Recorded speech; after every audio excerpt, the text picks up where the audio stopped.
بسم الله الرحمن الرحيم والصلاة والسلام على محمد وآله وصحبه أجمعين. Today lecture is about using video in your classroom, and this will be or the objective of this lesson will be that at the end of this lesson you will be, as a student, able to use the video in classroom, specifically in an English language classroom. First we will start with the general tips, and then we will talk about length, and here the length we have to avoid overwhelming the students with a long video, and we need not to exceed 5 minutes of video. We have also to run through the video that we need to try and estimate the time students will take to do each activity, and how many times you will need to show the clip again. So we have to, as lecturers that we will use the video in the classroom, we have to run through the whole video, the whole clip before we start, so we get the timing right.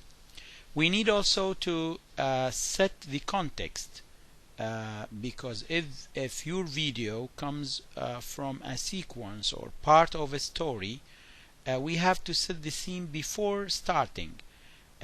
We have to briefly outline, plot the characters or situation if necessary.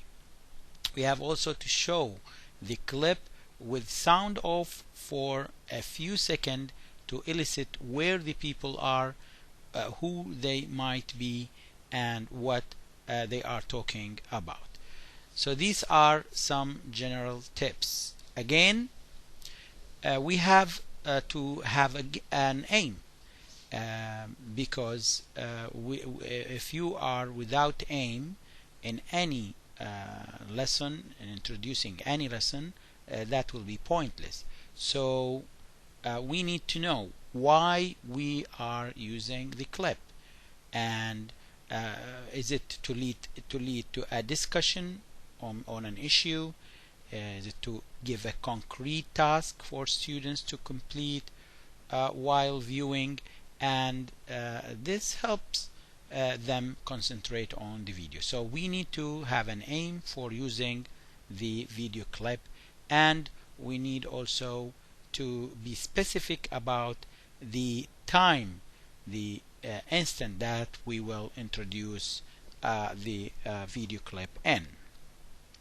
We have to anticipate the needs, so we have to look closely at the script and video. How much new vocabulary might need clarification? Do some words need previewing before watching? It's very important. You are here teaching an English language lesson. Can some words, expressions be guessed from context? Do facial expressions or gestures, action help you explain the language?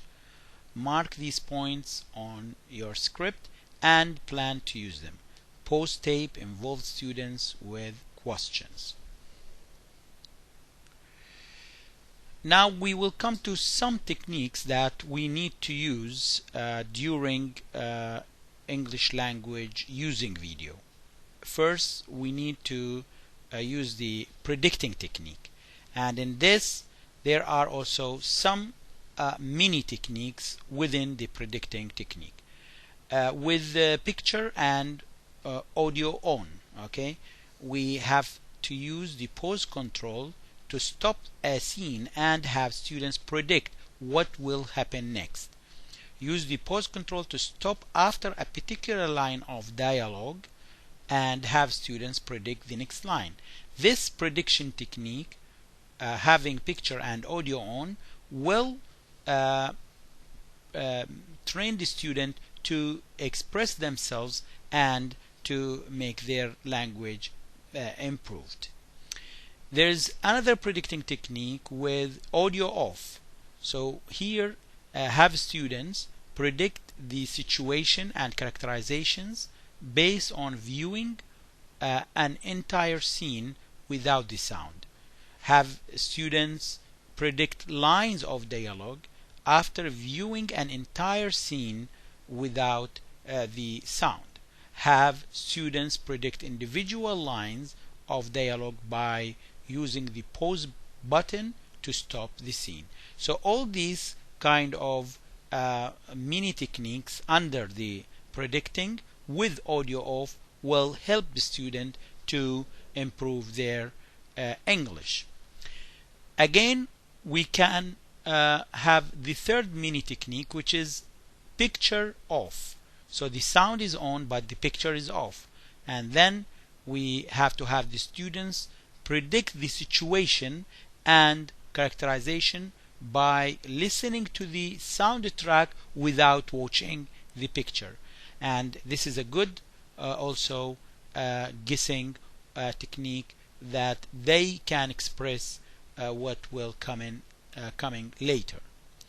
To this end, we have talked about the predicting technique in teaching English language using the video. And to this end, we come to the end of this lesson. Thank you, and we'll see you in other lessons.